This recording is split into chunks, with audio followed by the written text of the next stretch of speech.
भारत ने अमेरिका और चीन को पछाड़ा, घमंड हुआ चकनाचूर। 5G टेक्नोलॉजी पर भारत ने की सफलता हासिल, देखती रह गई दुनिया। रडार धरा का धरा रह जाएगा, भारत दुश्मनों की घुसकर बजाएगा।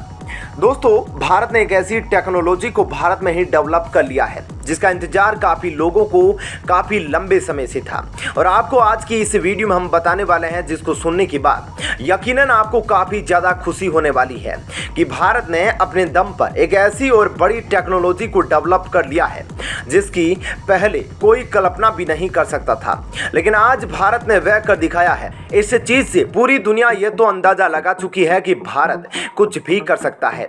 तो चलिए जानते हैं भारत ने ऐसा कौन सा कारनामा कर दिखाया है जिसकी किसी ने कल्पना नहीं की थी, लेकिन भारत की लगन और मेहनत के दम पर भारत ने ऐसा काम कर दिखाया है जिससे कि भारत इस चीज का काफी ज्यादा फायदा उठाएगा। तो चलिए बिना किसी देरी के बढ़ते हैं वीडियो की तरफ। दोस्तों, भारत जो टेक्नोलॉजी आज डेवलप कर चुका है, उस टेक्नोलॉजी का घमंड चीन और अमेरिका जैसे देशों को काफी लंबे समय से था, लेकिन भारत ने उनके घमंड को चकनाचूर कर दिया है और खुद भी उस कगार पर आकर खड़ा हो गया है जहां पर अमेरिका और चीन खड़े हुए थे। और खबर निकल कर आ रही है जिसमें यह पता चल रहा है कि इस टेक्नोलॉजी का इस्तेमाल सिर्फ भारत में ही नहीं किया जाएगा, बल्कि इस टेक्नोलॉजी का इस्तेमाल दुनिया के कई बड़े देशों में किया जाने वाला है। दोस्तों, हम आपको बताने वाले हैं कि भारत की पहली 5G टेस्टिंग हो चुकी है और कल भारत का पहला 5G लॉन्च किया गया है, जिसमें भारत में 5G कॉलिंग करके इसका परीक्षण किया है और यह परीक्षण पूरी तरीके से सफल भी रहा है और यह टेक्नोलॉजी पूरी तरह से मेड इन इंडिया है। और इस टेक्नोलॉजी में मद्रास IIT ने अपना बहुत ज़्यादा योगदान दिया है। इस टेक्नोलॉजी के बारे में मिलता है कि यह टेक्नोलॉजी पूरी तरीके से एंड टू एंड इंक्रिप्शन में होने वाली है और मेक इन इंडिया प्रोजेक्ट के द्वारा यह तैयार की गई सबसे एडवांस टेक्नोलॉजी है। दोस्तों, इसको बनाने में 220 करोड़ रुपए की लागत आई है और इस टेक्नोलॉजी को धीरे धीरे करके देश के हर एक हिस्से में इस्तेमाल किया जाने वाला है और इस टेक्नोलॉजी को भारत में बिल्ड करने के लिए सरकार द्वारा पूरा सहयोग किया गया है। इसके बारे में खबर निकल कर आ रही है जिससे ये पता चल रहा है कि आने वाले समय में भारत सरकार इसका रेलवे में भी इस्तेमाल करने वाली है और धीरे धीरे करके इसको सभी सेक्टर में लाया जाएगा। ये बात आप अच्छे से जानते होंगे कि भारत इस टेक्नोलॉजी को काफी पहले से ही हासिल कर सकता था, लेकिन भारत ने चाइनीज कंपनी जेटी और हुआवे को इस प्रोजेक्ट से बाहर कर दिया ताकि वे कंपनी भारत में इस टेक्नोलॉजी को डेवलप ना कर पाई।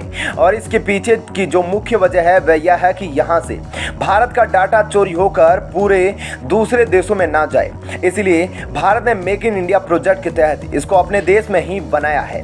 भारत ने अपनी 5G टेक्नोलॉजी को डेवलप कर लिया है, वह भी भारत में और ना ही किसी देश की मदद के द्वारा। इस खबर को जानकर आपको कितनी ज्यादा खुशी हो रही है, आप अपनी खुशी नीचे कमेंट बॉक्स में जाहिर कर सकते हैं और भारत की सफलता के लिए नीचे कमेंट बॉक्स में जय हिंद लिखना ना भूलिएगा। दोस्तों, कुछ दिन पहले यह खबर निकल कर आई थी जिसमें यह पता चल रहा था कि भारत एक मिसाइल पर काम कर रहा है जिसका नाम है द लाइट फायर, लेकिन अभी लोगों ने इस मिसाइल की खुशियां मनाना शुरू भी नहीं की थी कि दूसरी तरफ भारत की तरफ से एक और खुशखबरी दे दी गई है जिसमें बताया गया है कि भारत एक और मिसाइल पर काम कर रहा है जिसके बारे में खबर निकल कर आ रही है कि यह द लाइट फायर से भी ज्यादा खतरनाक मिसाइल होने वाली है। DRDO की तरफ से यह बता दिया गया है कि यह मिसाइल सबसे ज्यादा खतरनाक मिसाइल होने वाली है क्योंकि इसके पीछे वजह भी दी गई है। जैसा कि आपको पता होगा, जो दूसरी मिसाइलें होती है वह किसी शहर पर गिरती है तो उस शहर को बर्बाद कर देती है, या उसमें साइज का कितना क्षेत्रफल होता है वह उतने एरिया को बर्बाद कर देती है, लेकिन इस मिसाइल के साथ ऐसा नहीं है। इस मिसाइल के बारे में मिलता है कि यह मिसाइल दुश्मनों को घुटने पर लाने पर मजबूर कर देती है। और अब आपके मन में यह सवाल भी आ रहा होगा कि आखिर यह मिसाइल दुश्मनों को घुटने पर कैसे ले आती है, तो चलिए इसका जवाब तो हम आपको आगे देंगे। उसके अलावा हम आपको इस मिसाइल की सारी खासियतें बताने वाले हैं। इस मिसाइल से दुश्मनों को काफी तगड़ा झटका लगने वाला है। दोस्तों, भारत के रक्षा मंत्रालय की तरफ से एक रिक्वेस्ट फॉर इंफॉर्मेशन जारी की गई है, जिसमें पता चलता है कि भारत एक आधुनिक तरीके की मिसाइल बनाने जा रहा है और इस मिसाइल की संख्या सैकड़ों में होने वाली है। भारत की तरफ से बता दिया गया है कि भारत एक आधुनिक मिसाइल बनाने वाला है जो कि 250 होगी और भारत की तरफ से अभी इसका नाम SRGM रखा गया है, लेकिन बाद में इसका नाम बदला भी जा सकता है।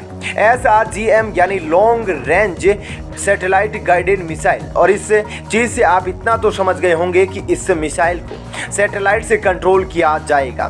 दोस्तों, यह मिसाइल खतरनाक इसलिए भी होने वाली है क्योंकि यह एक सुपरसोनिक क्रूज मिसाइल होने वाली है और इसकी रेंज भी काफी अच्छी मात्रा में है। यह 220 किलोमीटर आसानी से दुश्मन को मजा चखा सकती है और इसकी एक अच्छी खासियत यह भी है कि यह किसी भी विमान पर आसानी से लग सकती है। मान लीजिए भारतीय सेना के पास कोई विमान है और भारतीय सेना उस विमान में इस मिसाइल को बड़ी आसानी से लगा सकती है, क्योंकि इस मिसाइल को ऐसे डिजाइन किया गया है जिससे ये बड़ी आसानी से किसी भी लड़ाकू विमान में लग सकती है। भारत ने इसको बड़ा सोच समझ के बनाया है। भारत की वायुसेना के अलावा भारत की नौसेना भी इसे आसानी से इस्तेमाल कर सकती है और बताया जा रहा है कि भारतीय नौसेना इसे MiG-29 में लगाकर इस्तेमाल कर सकती है। अब आप लोगों को हम ये बताते चले कि यह मिसाइल काम कैसे करने वाली है। इसको अगर आसान भाषा में समझा जाए तो यह मिसाइल एक सर्जन की तरह काम करेगी। सर्जन यानी जब शरीर के अंदर कोई चीज खराब हो जाती है तो उसे सर्जरी के माध्यम से कट देकर वहां से निकाल लिया जाता है। कुछ इसी तरीके से यह मिसाइल भी काम करने वाली है। तो चलिए इसको और आसानी से समझते हैं। दोस्तों, इस मिसाइल का काम यह नहीं है कि यह जाकर किसी देश के ऊपर गिर जाए और एक बहुत बड़ी तबाही मचा दे। इसके बारे में मिल रहा है कि यह छोटी चोट देगी लेकिन काफी तगड़ी चोट देगी। आपको बता दें कि इस मिसाइल का काम होने वाला है कि दुश्मनों की सप्लाई काट देना।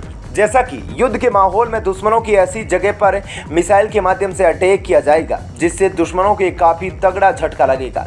जैसा कि आपको पता होगा, जब युद्ध होता है तो सेना अपना खाना एक जगह इकट्ठा कर लेती है और इस मिसाइल के माध्यम से उस खाने को बर्बाद किया जा सकेगा, जिससे कि सेना को एक काफी तगड़ा झटका लगेगा, क्योंकि जब सेना के पास खाना भी नहीं होगा तो वह ज्यादा से ज्यादा समय तक युद्ध नहीं लड़ पाएगी। इस मिसाइल के माध्यम से जहां पर दुश्मन देश गोला बारूद रखते हैं उस जगह को आसानी से बर्बाद किया जा सकता है और दुश्मन देश युद्ध लड़ने के लिए जो रास्ते का इस्तेमाल करते हैं या जो ब्रिज का इस्तेमाल करते हैं उस ब्रिज को इस मिसाइल के माध्यम से आसानी से तहस नहस किया जा सकता है। अब बहुत लोगों के मन में यहाँ पर यह सवाल भी आएगा कि यह काम तो दूसरी मिसाइल भी कर सकती थी, तो इसको बनाने की क्या जरूरत थी। तो आपको हम बताते चले, कोई भी देश इतना बेवकूफ़ नहीं होता है कि वह अपने खाने पीने का सामान या अपने उस जगह की सुरक्षा ना कर सके जहां पर वह हथियार रखता है। ऐसे में कोई भी मिसाइल इस जगह तक आसानी से नहीं पहुंच सकती है जहां पर दुश्मन देश के हथियार रखे हो या उनके कोई कीमती सामान रखे हो।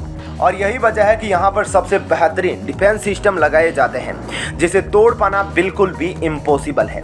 दुश्मन के इसी गुरूर को तोड़ने के लिए भारत द्वारा ये मिसाइल का निर्माण किया गया है। इसके अंदर कई खासियतें पाई जाती है, जिसमें से शामिल है कि यह कम ऊंचाई पर उड़कर दुश्मनों को निशाना बना सकती है और कभी यह देखा गया है कि पहाड़ी इलाकों में मिसाइलों को काफ़ी दिक्कतों का सामना करना पड़ता है, लेकिन इसके साथ ऐसा नहीं है।